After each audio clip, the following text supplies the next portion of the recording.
last thing he wants to do is plunge the world into chaos. Well, let's pick up Thomas's thought now, because an American soldier killing Afghan civilians deliberately, or at least so we're told, comes on top of stories about American service personnel destroying copies of the Quran. As we discussed last week after the deaths of 6 British soldiers, what really is the point of Western forces in Afghanistan? You've never seen the point of them, have you? Never. I hope they actually end this war a long time ago. I always advocated that, it is an unwinnable war, and they should actually pull out from Afghanistan as soon as possible to save lives, the lives of Afghani people, and the lives of British soldiers, the lives of American soldiers, NATO soldiers, because we can see it. It is written on the wall. What amazed me now, the damage is going to be reflected or inflicted on the relations between Muslim worlds and the Western worlds. The problem is, this man to go and leave his well-armed camp and go to the village and shoot to kill 16 people, 9 of them children, and then burn their corpses. Before that, they say it is individual case. It is not individual case. When they urinated on the dead bodies of the Taliban, when they actually banned the Quran, have you ever seen a Muslim banning a Bible? Have you ever seen a Muslim actually urinated on the dead bodies of the Americans or the British? This is the problem. This dehumanization of the others, which is really committed by Muslims, including 9/11. Okay, yes. that was. But also we saw the same crimes committed by the West in Afghanistan, in Palestine, in Iraq. A million people were killed in equality. Equivalence. I mean, so far, no Western pilots have flown planes into buildings. It's absurd to talk about the equivalence. Planes on people. All right, they've flown planes in Iraq and drones to kill innocent people there. Hang on.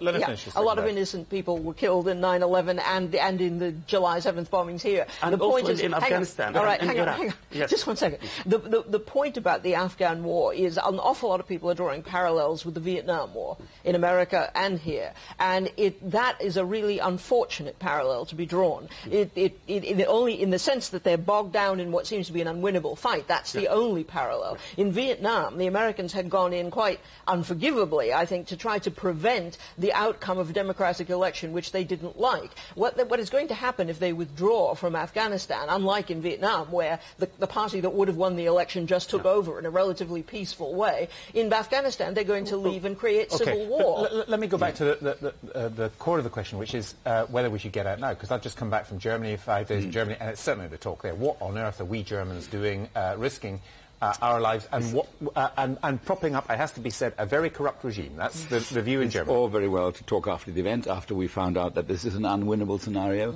We all agreed with the NATO force to go in there and help stave off worse deterioration. And that is still the hope, once we've exited, that we have somehow managed to avoid chaos.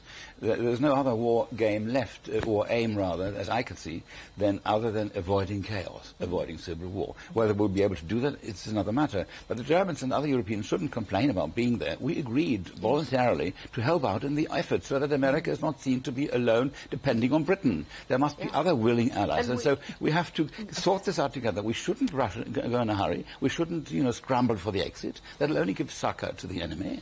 And everybody agreed to do it because the Taliban regime at that time was a cover for Al-Qaeda. Absolutely. And there was no question that that was true. But isn't it true? I mean, it's a very simple analysis, but the Iraq war...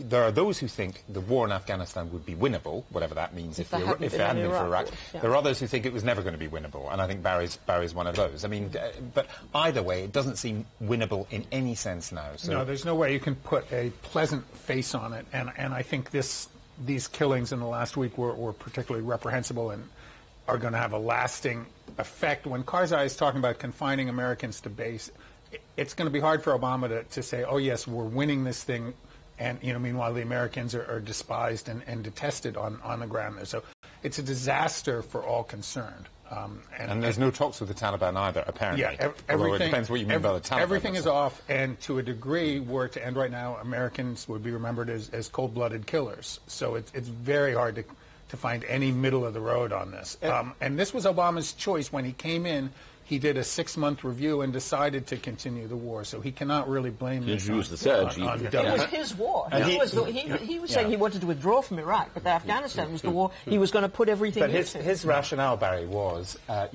the attacks in 9/11 came from bases within Afghanistan, so there was a legitimacy to that war, which there never was to Iraq. You don't see any legitimacy in the war at all. It was occupation, and everything, or most of things, actually went wrong.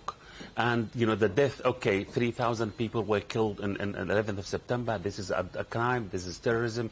This is unforgivable, unforgettable. But how many people are killed in Afghanistan? 100,000 people killed in Afghanistan. Let me complete. And, 1 million people killed in Iraq. So what kind of revenge is this? What kind of mentality is this?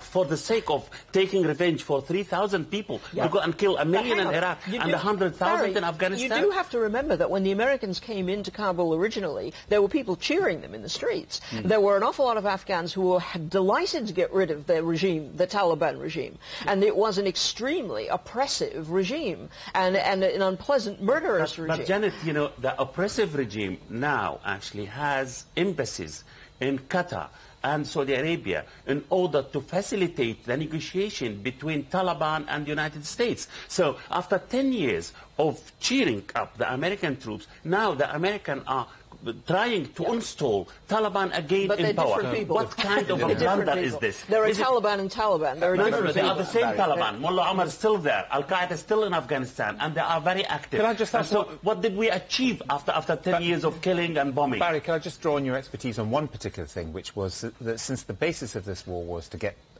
bin Laden and to destroy the Taliban, I'm right in thinking that the centre of gravity, most people agree, of the Taliban is no longer there anyway. There are Taliban elements there, but, the centre of Al-Qaeda is no longer there. It's now in Yemen and other places. Is that how you see it? The problem is, when this war started 10 years ago, there was one address of Al-Qaeda, Tora Bora, the third cave on the left. But now, now what do you have? You have Al-Qaeda in Libya, you have Al-Qaeda in North Maghreb, or North Africa, you have Al-Qaeda on the Central Africa, you have Al-Qaeda in Yemen, which is absolutely strong. So this American war, and Al-Qaeda in Iraq, and Al-Qaeda in Syria, today there is bombing in the heart of Damascus. So the American invasion of Afghanistan made Al-Qaeda stronger, not you weaker. Agree with that? Well, I mean, as a result, yes, that's what we see before us. But, when you eradicate Al-Qaeda in Afghanistan, you almost inescapably create a spawning effect, and the ones who emigrate from Afghanistan settle elsewhere. This is obviously unavoidable. And I disagree with you slightly that it was revenge. Keep disagreeing with me, No. I agree with you once.